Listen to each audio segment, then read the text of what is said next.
Bismillahirrahmanirrahim. Alhamdulillah. Wassalatu ala Rasulillah wa ala alihi wa sahbihi wa mawalah. La khawla wa la quwwata illa billah. Rabbi shrah li sadri wa yassir li amri wa hlul 'uqdatam min lisani yafqahu qawli. Allahumma inni a'udzubika an adilla wa dhalla zilla wa salla aw adlima aw adlama aw ajala yajal alayya.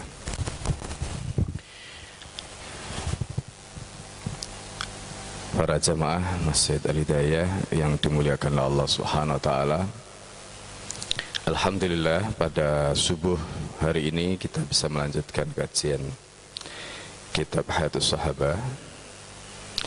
Pada pagi hari ini kita akan membahas tentang bagaimana keadilan Umar radhiyallahu an. Dan pada hari ini kita akan bacakan kisah kisah Ubadah bin Samit, seorang sahabat Rasulullah sallallahu alaihi wasallam.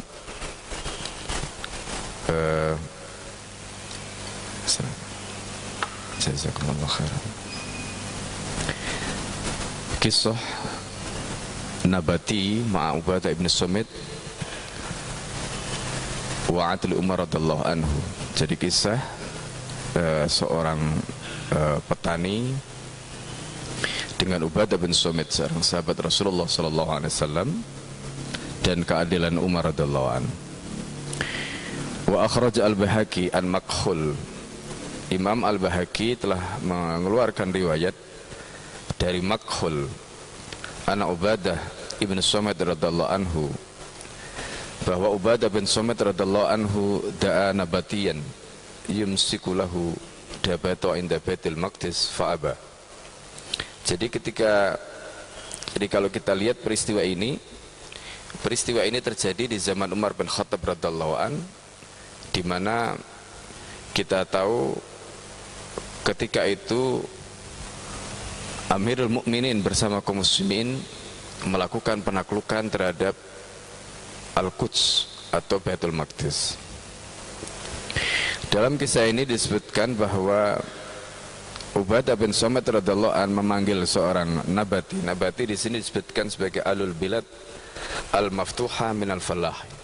Jadi petani yang berasal dari wilayah atau negeri yang ditaklukkan, dalam hal ini adalah Al-Quds atau Palestina.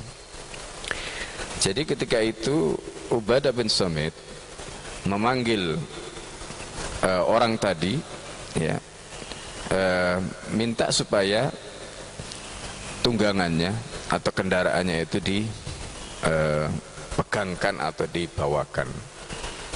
Tetapi celakanya orang itu tidak mau menolak apa yang diminta oleh Ubadah bin Samit.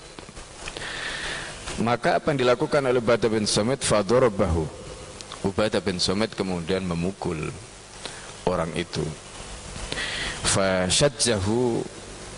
Jadi ketika dia dipukul, ya namanya pukulan mungkin karena emosi dan sebagainya tadi bisa membuat muka dia atau bagian kulit dia yang robek. Maka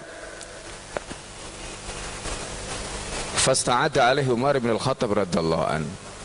Umar kemudian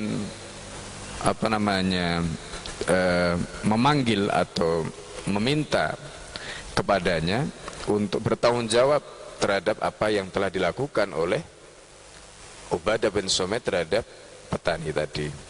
Faqala lahu, maka kemudian Umar berkata kepadanya, mada'aka ila ma sana'ata bihada.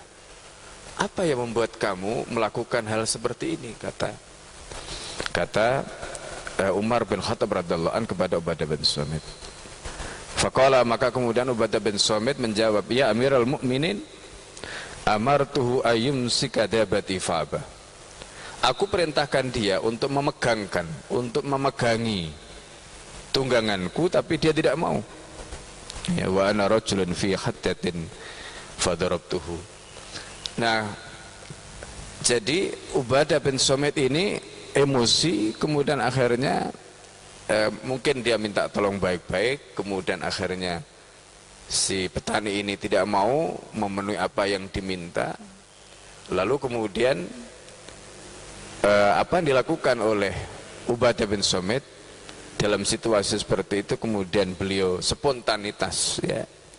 Namanya orang kadang-kadang dalam kondisi capek, kemudian akhirnya dipukullah orang itu oleh Ubadah bin Samit. Karena seperti itu ceritanya, maka apa yang dilakukan oleh Umar? Umar kemudian mengatakan, faqala ijlis, duduklah kamu, lil qisas, untuk dikisos. Jadi seperti dalam kisah-kisah sebelumnya kita sudah bahas bagaimana keadilan Umar bin Khattab radhiyallahu an, hatta terhadap sahabatnya sendiri, hatta terhadap sahabat Rasulullah sallallahu alaihi wasallam. Nah ini.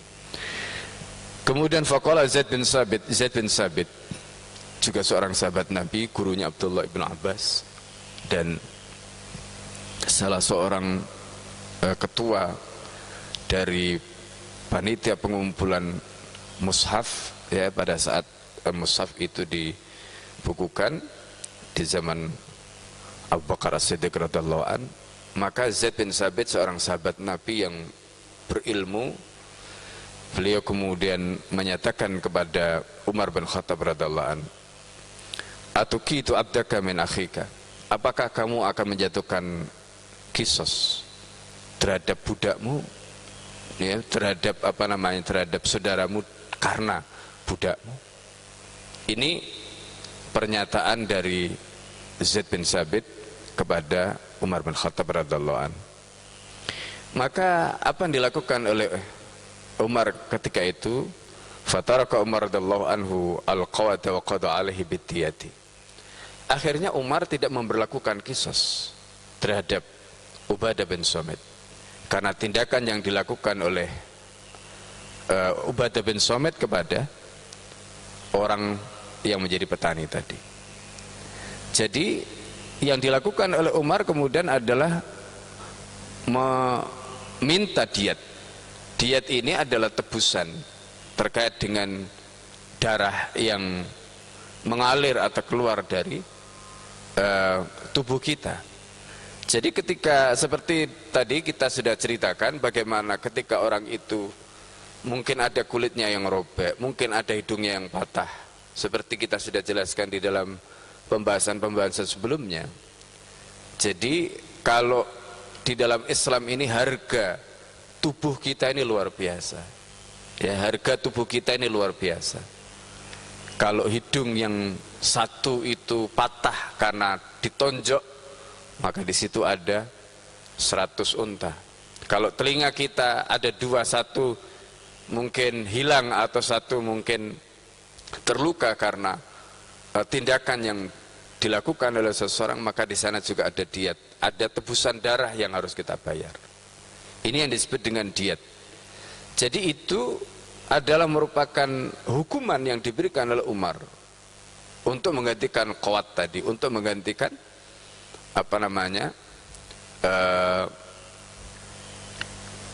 kisos yang harusnya dijatuhkan oleh Amirul Mukminin kepada Ubadah bin Samit.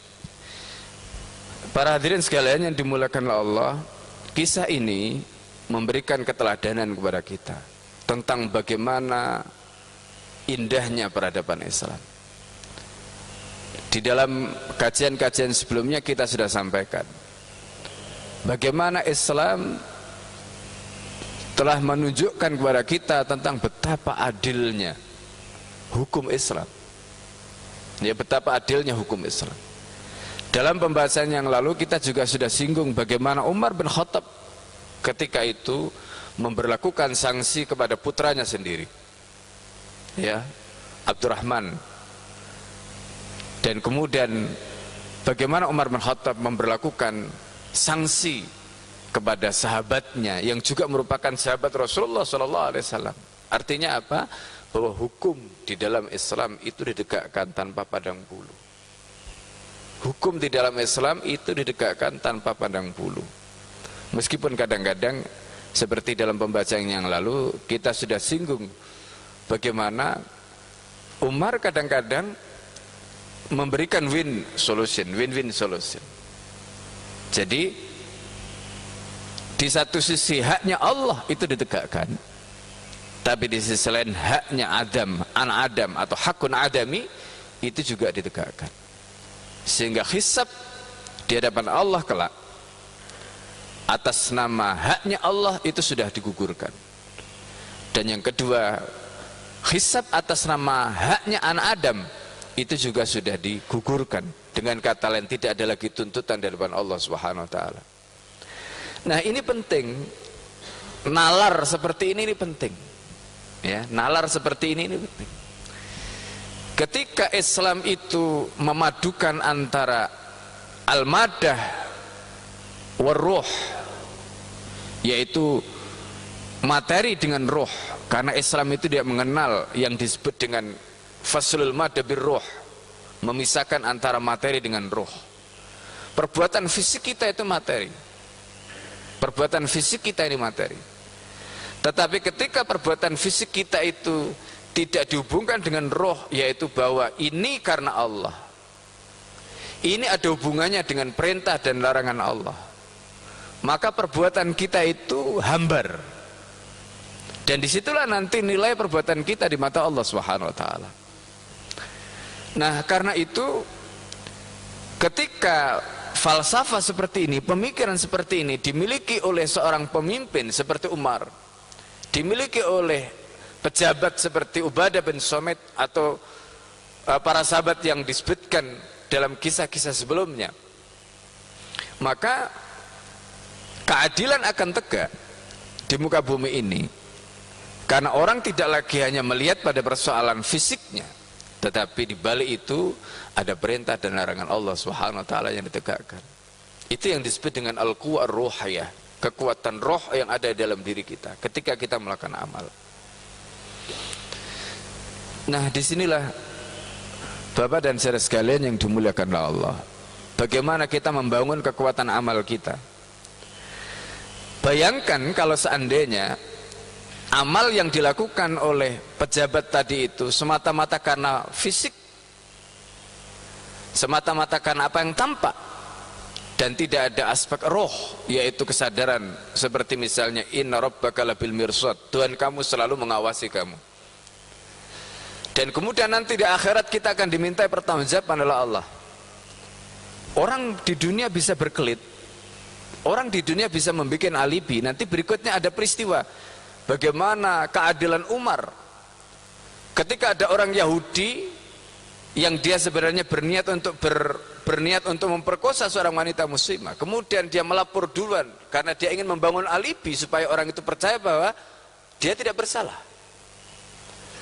Tapi Umar bin Khattab radhiyallahu anhu, seorang khalifah yang adil, menyadari apapun yang dilakukan sebagai kebijakan itu akan dipertanggungjawabkan di hadapan Allah Subhanahu wa taala, bukan hanya di dunia ini. Inilah pentingnya hidup bagi seorang mukmin.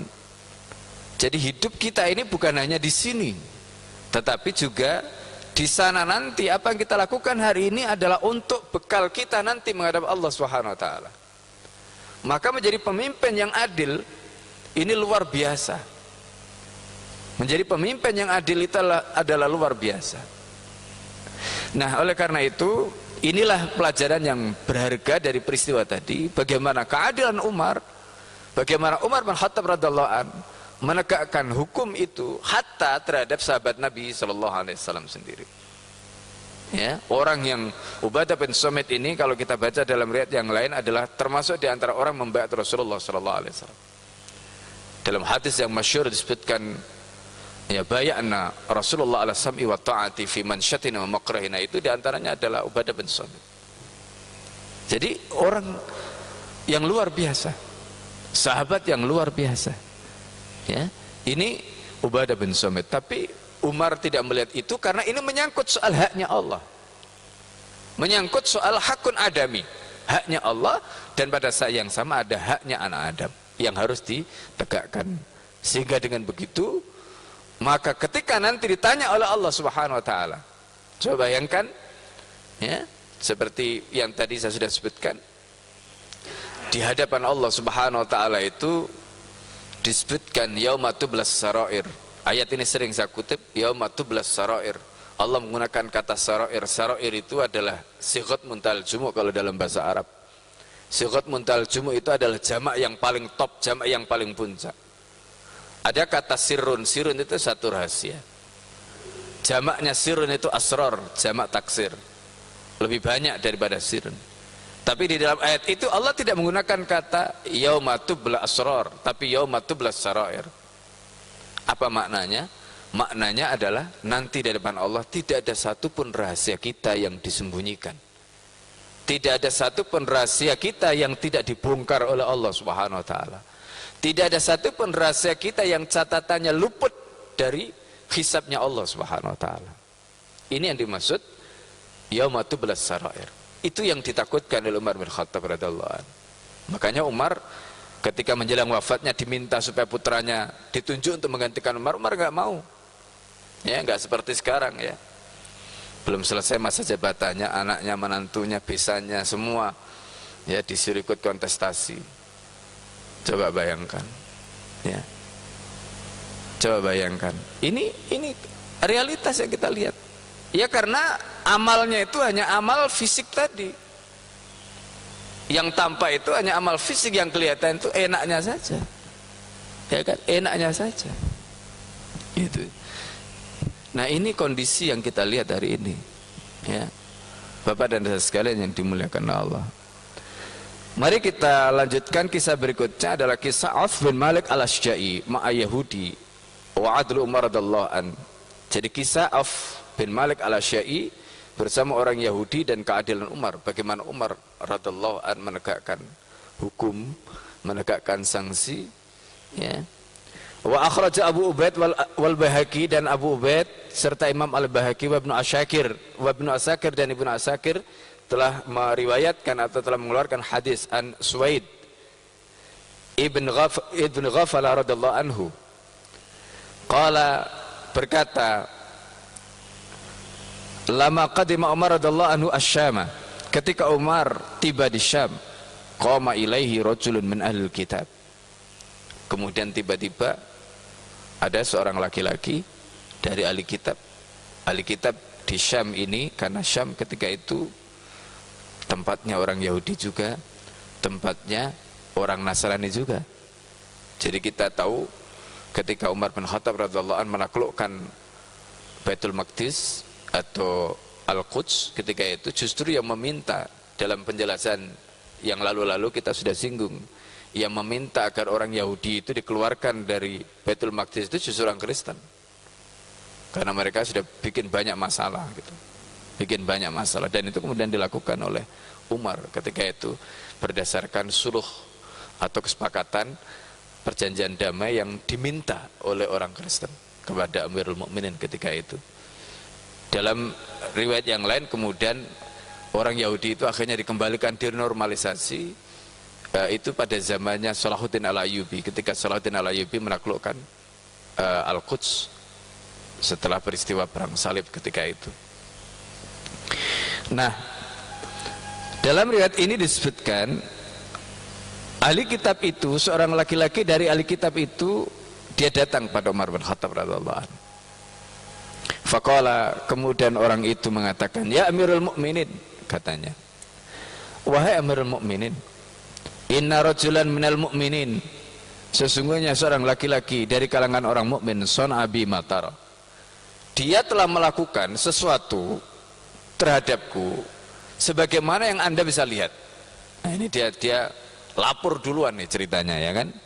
Jadi lapor duluan ceritanya karena dia mengalami mungkin ada bekas, ya, bekas luka yang dialami, kemudian dia lapor itu kepada Amirul Mukminin. Nah, Amirul Mukminin ya ketika itu tidak di TKP posisinya, itu tidak di tempat kejadian perkara. Dipikir orang ini bisa saja dia melapor, kemudian Amirul Mukminin bisa percaya begitu saja. Tetapi Umar bin Khattab sekali lagi adalah seorang khalifah yang jenius, seorang khalifah yang cerdas, bukan hanya cerdas dan jenius, tapi Umar bin Khattab ini sekali lagi mengajarkan kepada kita bagaimana menegakkan keadilan itu, ya, hatta terhadap sahabat Rasulullah SAW, seperti dalam peristiwa Ubadah bin Samit tadi. Faqala, maka kemudian berkata Ya, ketika itu disebutkan di sini wa masyhud wa madrub. Jadi tadi itu apa namanya, dia kalau dalam riwayat ini disebutkan dia habis dipukul kemudian ada yang robek, ya mungkin bagian mukanya atau kulitnya yang lain karena pukulan tadi itu. Fa ghadiba Umar radhiyallahu anhu ghadaban syadidan. Apa yang terjadi pada Umar ketika dapat laporan seperti itu? Umar marah besar. Ya, Umar marah besar dengan peristiwa tadi. Jadi ketika mendapatkan laporan itu, tapi ini kan ceritanya baru sepihak, ya kan? Ini ceritanya baru sepihak. Artinya baru dari pihak orang tadi, ya, baru dari pihak korban. Itu. Jadi baru dari pihak korban. Summa qala li Suhaib radhiyallahu anhu. Kemudian dalam kondisi seperti itu Umar memanggil Suhaib. Umar berkata kepada Suhaib, "Intolik wandur man sahibahu fa'tini bihi." Kamu berangkat, ya, kemudian kamu cari atau kamu periksa siapa yang ketika itu bersamanya, bawa dia ke sini. Siapa yang membuat orang ini terluka, bawa dia ke sini. Ya. Kemudian apa yang dilakukan oleh Suhaib Ar-Rumi? Fantolaka Suhaib, maka kemudian Suhaib berangkat mencari orang yang dimaksud oleh Umar yang telah melukai orang ini. Faidah huwa Auf ibnu Malik al-Asy'ari radhiyallahu anhu. Ternyata orang yang dimaksud oleh orang Yahudi tadi itu adalah seorang sahabat Nabi, ya, yang bernama Auf bin Malik al-Asy'ari radhiyallahu anhu. Nah ini, ya. Faqala, lalu kemudian berkata, "Inna amiral mu'minin qad ghadiba 'alaika ghadaban syadidan." Ini Suhaib berkata kepada Auf bin Malik al-Asy'ari. Kata Suhaib, ya, Suhaib Ar-Rumi ini adalah seorang sahabat Nabi yang dia datang ke Mekah. Disebut Ar-Rumi itu konon karena rambutnya pirang. Ada yang mengatakan disebut Ar-Rumi karena memang dia dinisbatkan kepada Rum, bangsa Rum, atau memang dia asalnya dari sana. Memang dia datang ke Mekah, dia masuk Islam di Mekah, dia berdagang di Mekah, dan dia kaya, ya. Tapi pada saat hijrah, Suhaib Ar-Rumi ini meninggalkan semua hartanya. Makanya ketika dia tinggalkan semua hartanya di Mekah, Rasulullah SAW menyatakan, "Qad aflahu Suhaib, qad aflah Suhaib, qad aflah Suhaib." Ini pernyataan Rasulullah untuk memberikan syahadah kepada Suhaib Ar-Rumi. Sungguh beruntunglah Suhaib, sungguh beruntunglah Suhaib, sungguh beruntunglah Suhaib. Suhaib telah menang besar karena meninggalkan hartanya di Mekah, dan dia tinggalkan semuanya itu karena Allah dan Rasulnya. Ini Suhaib Ar-Rumi, ya, Suhaib Ar-Rumi. Nah, jadi dalam peristiwa itu Suhaib kemudian mengatakan kepada Auf bin Malik al-Asy'ari, kata Suhaib Ar-Rumi, "Inna amirul mu'minin qad ghadiba 'alaika ghadaban syadidan." Amirul Mukminin marah besar kepada kamu, kata Suhaib kepada Auf bin Malik al-Asy'ari. "Fa'ti Mu'ad ibn Jabal." Coba kamu datangi Mu'ad bin Jabal. "Fayukallimhu." Sampaikanlah kepada Mu'ad, "Fa inni akhafu ayya'jal ilaika." Karena aku khawatir Umar akan segera menjatuhkan sanksi kepadamu karena marah tadi. Padahal kita tahu, ya, Umar dalam riwayat yang lalu kita sudah sebut, ketika Umar bin Khattab radhiyallahu an mendengarkan ada peristiwa menyangkut pejabatnya atau menyangkut sahabat Nabi, dalam kondisi marah seperti tadi, biasa Umar masuk rumah dulu, menenangkan pikirannya, menenangkan hatinya, baru kemudian keluar menemui. Dalam keadaan sudah mereda marahnya. Itu kebiasaan Umar bin Khattab radhiyallahu an. Tapi Suhaib Ar-Rumi khawatir kalau Umar masih diselimuti kemarahannya. Maka kemudian Suhaib Ar-Rumi menyarankan Auf bin Malik untuk mendatangi Mu'ad bin Jabal, dan Mu'ad bin Jabal ini juga merupakan sahabat Nabi yang juga seorang mujtahid, ya, seorang qadhi. Bahkan di zaman Nabi sudah ditunjuk untuk menjadi qadhi di Yaman ketika itu. Ini Mu'ad bin Jabal, ya kan? Jadi subhanallah, sahabat ini. Lalu kemudian apa? yang terjadi, ya, falamma qada Umar as-salah, ketika Umar selesai menunaikan salat, qala, Umar bertanya, aina Suhaib, mana Suhaib? Ya, dicari-cari Suhaib, karena Suhaib yang disuruh mencari siapa orang yang memukul orang ahli kitab tadi sampai kulitnya robek itu. Ajita birrajul, apakah kamu sudah membawa orang yang saya maksudkan, yang telah melukai orang Yahudi itu atau ahli kitab itu? Qala na'am. Kemudian Suhaib menjawab iya. Waqad kana Auf ata Mu'adan. Ketika itu Auf bin Malik al-Asy'a'i mendatangi Mu'ad. Fa akhbarahu bi qissatihi, dia menceritakan kisah atau kejadian yang menimpa dirinya. Menimpa artinya yang dialami, sampai kenapa kemudian Auf bin Malik al-Asy'a'i itu melakukan tindakan itu.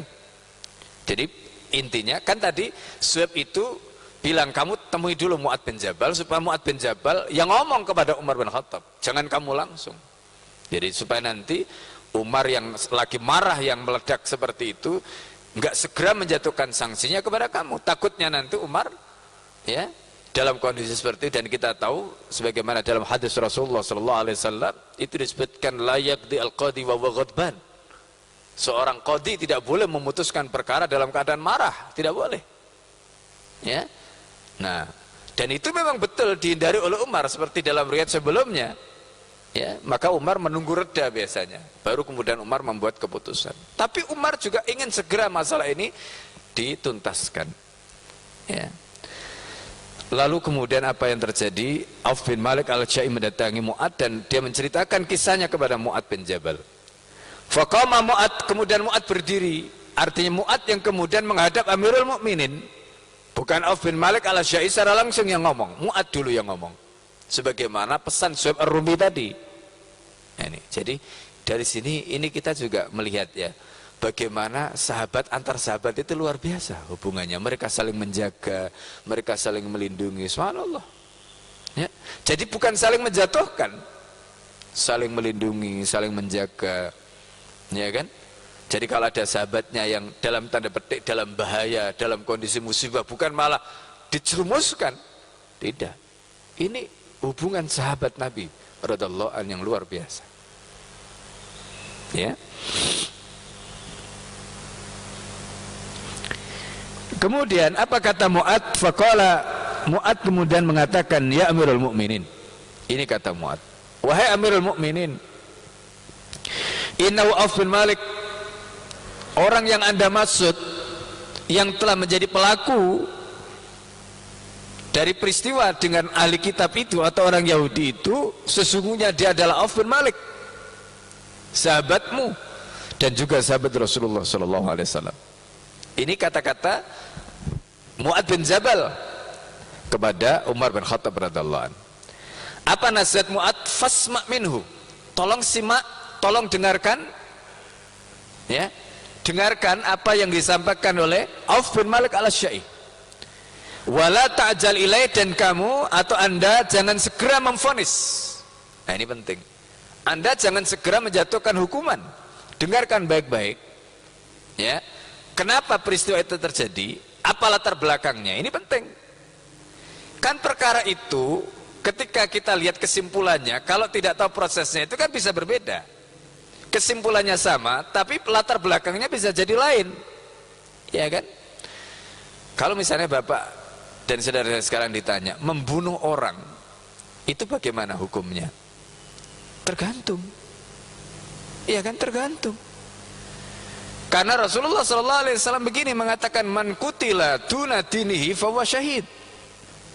Kalau ada orang misalnya dia terbunuh karena membela agamanya, dia mati syahid. Lalu kemudian ada orang menghina agama, lalu kemudian dia duel misalnya begitu, terus dia dalam posisi seperti tadi, ya, kalau dia terbunuh kan mati syahid. Terus bagaimana kalau dia membunuh orang yang menghina tadi? Ini motivasi, ini latar belakang. Amalnya sama-sama membunuh, tapi latar belakangnya berbeda. Dengan latar yang berbeda ada hukum yang berbeda. Ini nasihat Mu'adz bin Jabal kepada Umar bin Khattab. Gitu. Jadi jangan segera, artinya jangan melihat kesimpulannya saja, jangan melihat apa yang dilakukan, tapi cobalah periksa apa yang menjadi motivasi dia melakukan itu. Nah, ini yang dimaksud oleh Mu'adz kepada Umar. Ini penting, nalar begini ini penting untuk menegakkan hukum, supaya hukum itu ditegakkan dengan seadil-adilnya. Ya kan? Seperti misalnya kita kemarin melihat ada orang tua yang mencuri ponsel karena anaknya perlu belajar menggunakan daring, nggak punya ponsel, nggak bisa beli ponsel, ditangkap, ya kan? Ini salah, iya salah. Tetapi motivasi dia ketika melakukan itu kan motivasi yang bagus sebenarnya. Dengan segala keterbatasan, ada juga yang mungkin dia nggak berani melakukan itu. Akhirnya ada yang mungkin anak yang nggak bisa beli pulsa jualan ini itu dan sebagainya. Ini motivasi-motivasi dalam melakukan amal tadi. Meskipun tentu dalam hal ini harusnya negara yang menyediakan fasilitas itu, bukan kemudian justru dananya dipakai untuk yang lain-lain, ya kan? Katanya anggarannya sampai 900 triliun, ya kan? Makanya kemarin Rizal Ramli bilang, kenapa kok anggaran sebanyak itu tidak digunakan saja untuk menggratiskan pulsa para pelajar misalnya, supaya mereka bisa mengikuti pelajaran daring tanpa membayar pulsa, ya kan? Kemudian kalau tidak punya handphone, kenapa mereka tidak disubsidi misalnya gitu? Kan ini kan fasilitas. Atau kalau misalnya tidak ada handphone, mungkinlah dibuatkan sentra-sentra tempat pembelajaran, di situ manfaatkan mungkin TV LED atau apa yang smart TV yang bisa langsung, kan bisa. Wong sekarang itu ada teknologi begitu misalnya. Tapi kan ini nggak ada yang mikir. Akhirnya apa? Beban itu dipikul oleh masing-masing kan. Nah, ketika beban itu dipikul oleh masing-masing, di satu sisi orang tua tadi itu punya kewajiban bagaimana supaya anaknya bisa mengikuti pelajaran. Akhirnya muncullah yang tadi itu, mungkin karena dia tidak mau mengeluh ke sana ke sini, atau mungkin karena hutang tidak ada yang percaya dan sebagainya. Kan ini situasi-situasi yang terjadi. Itu namanya motivasi ketika melakukan tindakan. Nah, kalau hukum itu ditegakkan tanpa melihat latar belakang, ini kan jadi masalah. Ya kan? Ini jadi masalah. Makanya coba perhatikan dalam hadis Nabi SAW, orang ketika mencuri dalam keadaan kelaparan itu tidak boleh dipotong tangannya. Laqad afi maja'atin muttar, kata Nabi SAW, tidak boleh. Ya kan? Apa? Ini motivasi, latar belakang. Wong dia mencuri untuk bertahan hidup kok. Nah, karena itu dalam penegakan hukum, selain melihat ujung, itu juga harus melihat apa yang menjadikan ujungnya tadi terjadi, supaya adil hukum itu ditegakkan. Nah, ini nasihat Mu'adz bin Jabal kepada Umar bin Khattab, supaya Umar bin Khattab itu tidak hanya memvonis ujungnya saja, yaitu tindakan memukul yang dilakukan oleh Auf bin Malik al-Asy'ari tadi, tanpa melihat apa latar belakangnya Auf bin Malik al-Asy'ari melakukan itu. Apa yang kemudian terjadi? Auf bin Malik, faqala lahu Umar, maka kemudian Umar bertanya kepada Auf bin Malik al-Asy'ari, malaka wa lihada, katanya, apa yang membuat kamu melakukan ini?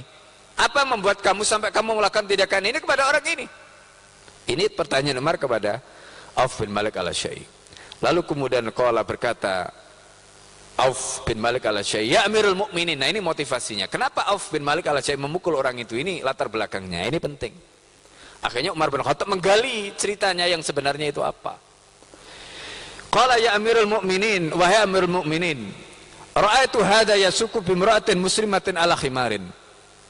Karena ini ceritanya Auf bin Malik al-Asy'ari. Aku melihat orang ini yasuku bimra'atin muslimatin, jadi menuntun, ada seorang wanita muslimah naik di atas keledai, kemudian dia tuntun, ya, fa nakhasa biha liyusri abiha. Jadi bisa juga maknanya perempuan itu keledainya di depan dengan dia naiki, lalu kemudian orang Yahudi itu di belakangnya, ya, atau bisa juga tadi itu maknanya dituntun tadi.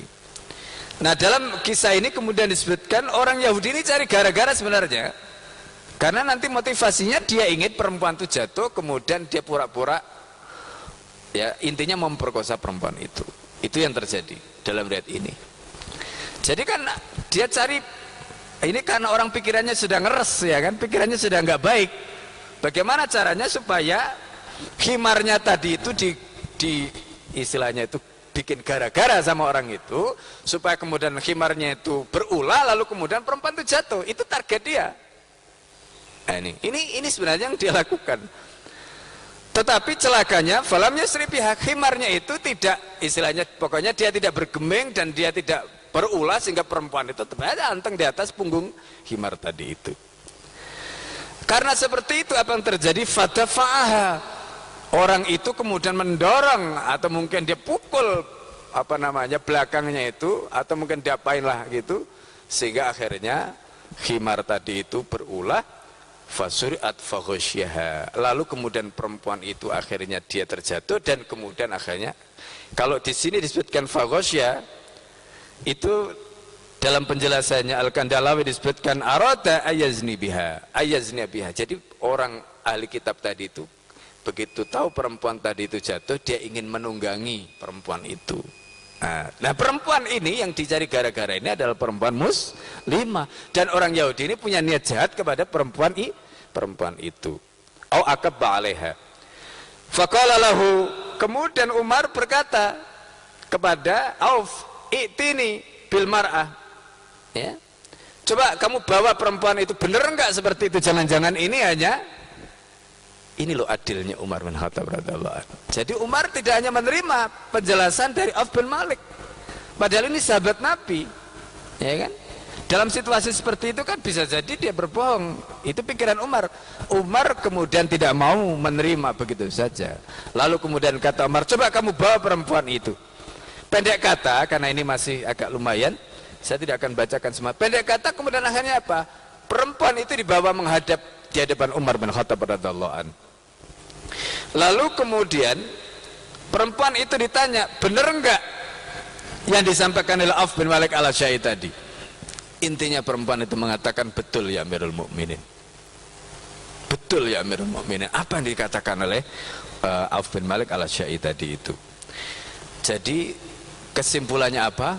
Akhirnya Umar tidak jadi menghukum Auf bin Malik al-Asy'ari gara-gara Auf bin Malik al-Asy'ari melukai orang Yahudi tadi. Justru sebaliknya, orang Yahudi itulah yang diperintahkan Umar untuk disalib karena dia mau memperkosa perempuan tadi. Nah, ini ceritanya. Jadi kan berbalik kan akhirnya hukumannya berbalik. Yang asalnya orang itu melaporkan Auf bin Malik al-Asy'ari supaya Auf bin Malik al-Asy'ari ini dijatuhi hukuman qisas karena dia sudah membuat tubuhnya terluka tadi itu. Tapi kemudian akhirnya Umar berhasil membongkar apa yang sebenarnya terjadi, dan kemudian setelah saksi-saksi dikumpulkan, peristiwanya berhasil direkonstruksi, dan kemudian akhirnya keputusan Umar menjatuhkan justru ya had kepada orang Yahudi tadi. Diriwayatkan di sini waqala, ya dalam riwayat ini disebutkan Umar kemudian berdiri di atas mimbar. Lalu Umar mengatakan, ayuhan nas ittaqullah fi dhimmati Muhammad, wahai manusia, takutlah kalian kepada dhimmahnya Nabi Muhammad sallallahu alaihi wasallam. Faman fa'ala minhum hadza fala dhimmatalah. Siapa saja di antara kalian yang melakukan ini, kalau dia mencederai dhimmah, artinya begini, ahli kitab itu kalau dia hidup di dalam perlindungan Islam, dia dijaga, agamanya dijaga, darahnya dijaga, hartanya dijaga. Tetapi kalau dia sampai melanggar itu, misalnya tadi sampai dia melanggar seperti tadi mau memperkosa atau sebagainya tadi, maka dhimmah dia bisa dicabut. Berarti apa? Dia kehilangan itu. Nah ini, makanya jadi orang non muslim kalau hidup di dalam wilayah Islam itu, mereka sama dengan orang Islam dari segi apa? Agama mereka dijaga, darah mereka dijaga, harta mereka dijaga, kehormatan mereka dijaga. Itu yang disebutkan, ya, hatta yu'tu al-jizyata an yatin wa hum shahirun. Jadi sampai mereka membayar jizyah. Jizyah itu adalah bukti ketundukan mereka sesuai dengan kemampuan mereka, anyatin wa hum sahirun, dan mereka menunjukkan ketaatan mereka kepada sistem Islam, hukum Islam. Ini yang diberlakukan. Dan dalam situasi seperti itu, kalau mereka yang sudah mendapatkan perlindungan tadi kemudian mencederai dimmahnya Nabi SAW tadi, itu fala dimmah. Maka Rasulullah SAW dalam satu hadis juga menyatakan, ya, man adali, jadi ada satu riwayat yang di situ disebutkan, man ada damian faqad adani. Ini. Jadi kalau ada orang yang melukai atau ada orang yang menyiksa atau menganiaya ahli dhimmah, ya faqad adani, berarti dia sama saja dengan menganiaya atau menyiksa aku, kata Rasulullah, atau menyakiti aku, kata Rasulullah SAW. Dan ini yang disampaikan oleh Umar. Jadi hati-hatilah kalian, bertakwalah kalian, takutlah kepada Allah dengan dimmahnya Nabi Muhammad SAW. Maka siapa saja yang melakukan itu, maka fala dimmah. Orang Yahudi tadi kemudian akhirnya dia, ya, qala suwait fadhalikal yahudi awwalu maslubin ra'aituhu fil Islam, dan orang Yahudi itu adalah orang yang pertama kali disalib di dalam Islam. Itu gara-gara peristiwa tadi. Itu cerita Suwait, ya, yang disampaikan pada kita dalam kitab Hayatus Sahabah ini. Kada fil kanzi, begitulah riwayat itu disebutkan dalam kitab Kanzul Umal, wa akhraj at-Tabrani an Auf bin Malik radhiyallahu anhu mukhtasaran. Dan itu disebutkan oleh At-Tabrani dari Auf bin Malik, ya, secara ringkas. Qala al-Haythami wa rijalus sahih. Al-Haythami ini adalah muridnya Al-Iraqi, Al-Hafidh Al-Iraqi, dan beliau punya kitab namanya Majmu' Zawaid wa Manba'ul Fawaid, dan kitab ini luar biasa karena kitab ini diteliti oleh 3 hafidh, ya, Al-Iraqi gurunya, kemudian Al-Hafidh Al-Haythami, dan juga muridnya dan sekaligus temannya, yaitu Al-Hafidh Ibn Hajar Al-Asqalani. Saya kira itu Bapak dan saudara sekalian yang dimuliakan oleh Allah, kajian kita pada pagi hari ini. Semoga kita bisa mengambil banyak pelajaran dari peristiwa tadi, dari kisah-kisah yang luar biasa. Semoga dengan kisah ini membangun kesadaran kita betapa luar biasanya peradaban Islam, dan kita bisa menteladani bagaimana kisah Umar untuk menjadi pedoman hidup kita. Jadi intinya apa yang dilakukan oleh Umar tadi itu ada 2 hal pada poin yang ingin saya tekankan. Umar ingin menegakkan apa menjadi haknya Allah Subhanahu wa taala, dan pada saat yang sama hakun adami tadi. Dan itu karena kesadaran 2 aspek yang terkait dengan madah dan roh tadi itu yang melekat dalam diri Umar bin Khattab radhiyallahu anhu. Dan inilah yang kelak akan dipertanggungjawabkan di depan Allah Subhanahu wa taala. Hidup bukan hanya di sini, tetapi hidup ini untuk di sana, di akhirat. Dan di sana nanti tidak ada siapa yang bisa membela kita, melindungi kita, ya. Jadi orang-orang yang dulu kita dolimi di dunia, mereka kelak akan menuntut di depan Allah Subhanahu wa taala. Ini yang ditakutkan oleh Umar bin Khattab, karena ada pengadilan di sisi Allah Subhanahu wa taala. Saya kira itu sudah masuk waktu syuruk, ya. Ada yang ingin disampaikan? Kalau tidak ada, kita tutup majelis kita sampai di sini. Semoga Allah Subhanahu wa taala menjadikan ilmu kita menjadi ilmu yang bermanfaat, menjadikan pedoman kita dalam hidup kita, dan menjadikan amal kita bisa diterima oleh Allah Subhanahu wa taala. Hadanallahu wa iyyakum ajma'in. Aqulu qawli hadza astaghfirullah li wa lakum. Subhanakallahumma bihamdika asyhadu an la ilaha illa anta astaghfiruka wa atubu ilaik. Assalamualaikum warahmatullahi wabarakatuh.